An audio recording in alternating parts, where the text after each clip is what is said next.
නමෝ තස්ස භගවතෝ අරහතෝ සම්මා සම්බුද්දස්ස බුද්ධෝපි බුද්දස්ස භණීය වන්නං කප්පම්පි චේ අඤ්ඤමවාසමානෝ කීයේත කප්පෝ චිරදීගමන්තරේ වන්නෝන කීයේත තථාගතස්ස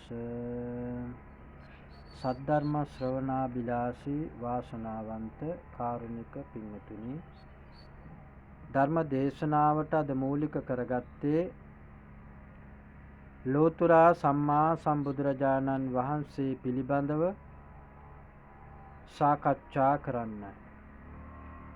භාග්‍යවතුන් වහන්සේ පිළිබඳව අපිට සාකච්ඡා කරන එක ලෙහෙසි පහසු කාර්යයක් නෙමෙයි. ඊට හේතුව තමයි මේ විශ්ව ලෝක ධාතුව තුලට පහළ වූ ශාස්ත්‍රූන් වහන්සේලා අතුරින්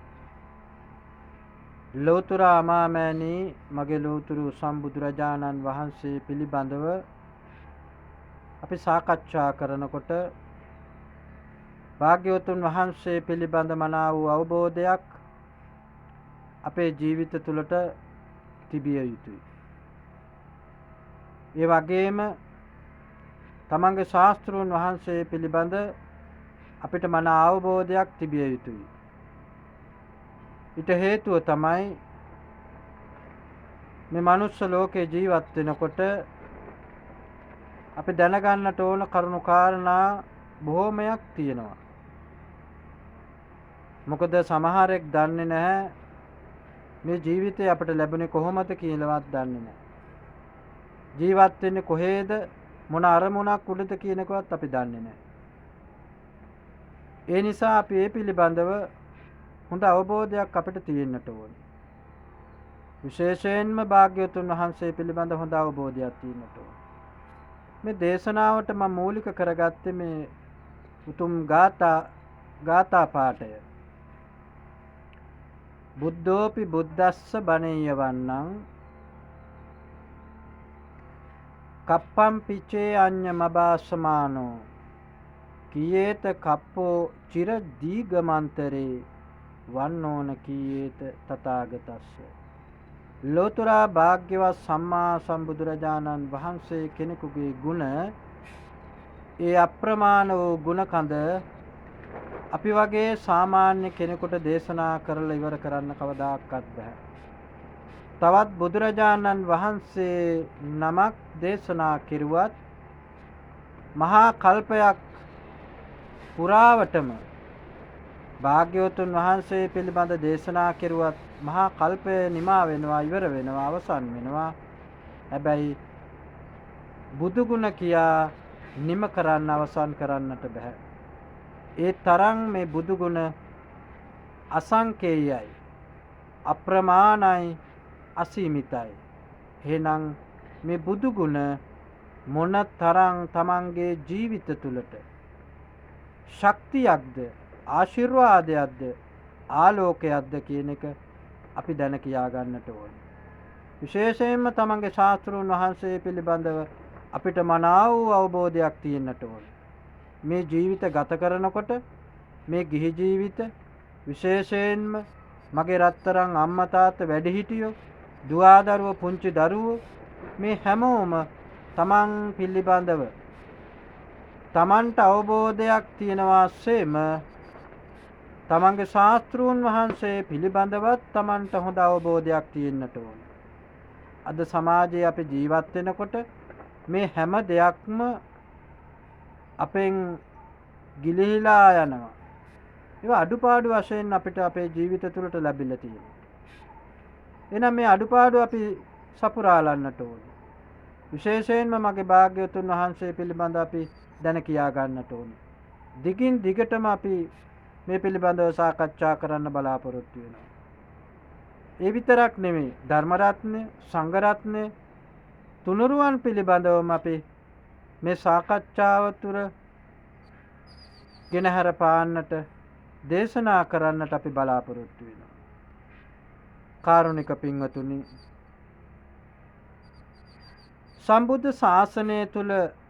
අපිට වැදගත්ම දේ තමයි මනුස්ස ලෝකයේ ඉපදුණු මනුස්සයන් හැටියට ඊටාම වටිනාම දේ තමයි අපිට අවශ්‍ය ප්‍රඥාව. ප්‍රඥාව නැති තැන අපි අසරණයි.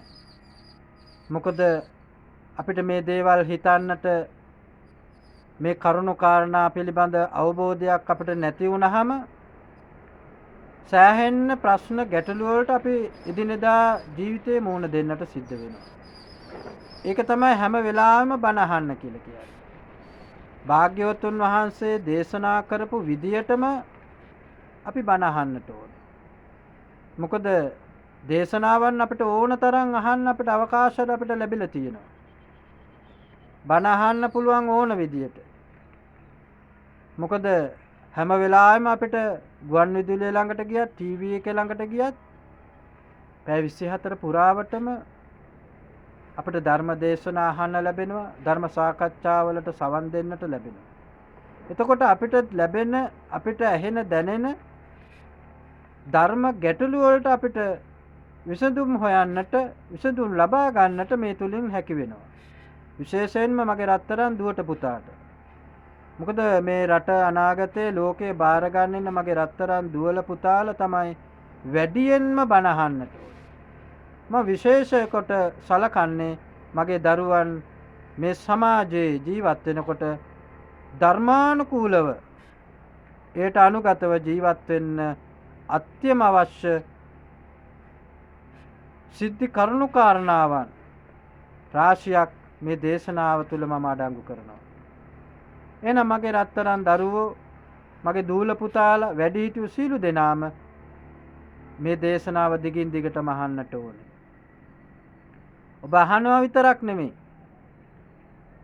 මේ කොහොමද මේ දේශනාවන් ඉදිරියේ අපි සාකච්ඡා කරන්නේ? සුණාත හොඳින් අහන්නට ඕනේ. ධාරේත මේ අහන දේ හොඳින් දරා ගන්නට ඕනේ. චරාච ධම්මේ. එතකොට මේ පිළිබඳව මේක අහලා බලලා ඒ පිළිබඳ අවබෝධ අරගෙන අපි ඒට අනුගත වෙලා ජීවිතය සකස් කර ගන්න ඕනේ.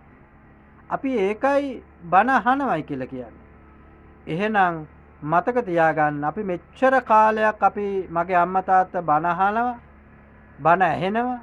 හැබැයි අපි හරියට බණ ඇහුවනම් අපේ ජීවිත මේ වෙනකොට වෙනස් වෙලා සාර්ථක වෙලා තියෙනවා. මොකද අපි එහෙනම් බණ ඇහුව කෙනෙක් මෙතන අද ඉන්න බෑ. මේ දේශනාව අපිට අහන්න බෑ. අහන්න ලැබෙන්නේ නෑ. ඇයි? අපි බණ ඇහුවනම් හරියට ක්‍රියාත්මක වුණා නම් එයට අනුගත වෙලා හිටියනම් අපි සාර්ථක ජීවිතයක් මේ වෙනකොට අපි ලබාගන්න. සාර්ථක ජීවිතයක් අපිට ලැබුණ නැති නිසා තමයි අපි තවමත් අඳුරේ සිටින්නේ.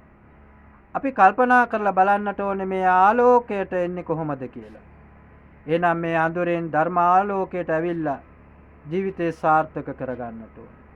එහෙනම් මූලිකවම භාග්‍යවතුන් වහන්සේ පිළිබඳ අපි සාකච්ඡා කරමු. අපිට කල වේලාව අනුව අපිට මේ සාකච්ඡා කරගන්න අමාරු වෙයි, අපහසු වෙයි. හැබැයි පුළුවන් විදියට තාම සරලව මේ දේශනාව අපි ඉදිරියට සාකච්ඡා කරමු. විශේෂයෙන්ම වැඩිහිටි දෙමව්පියෝ මගේ රත්තරන් දරුවෝ ළඟට අරගෙන ඒ අයටත් මේවා කියලා දීලා මේ දේශනාවන් අතරතුරදී දහම් ගැටලු තියෙනවා නම් ඒවා සාකච්ඡා කරගන්නට අපිට කතා කරන්නට පුළුවන්. මොකද මම විශේෂයෙන් බලාපොරොත්තු වෙනවා Tamanට තියෙන ගැටලු අපි ඒ පිළිබඳව සාකච්ඡා කරන්නත්.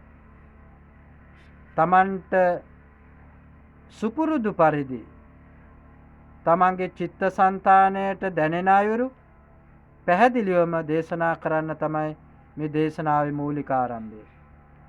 එහෙනම් මගේ රත්තරන් අම්මා තාත්තා දරුවෝ ටික ළඟට අරගෙන කොච්චර වැඩ රාජකාරී තිබුණත් බහුල වුණත් කාර්ය බහුල වුණත් කමක් නැහැ.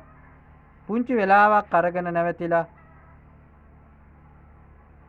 මේ උතුම් දේශනාව දිගින් දිගටම අහන්න.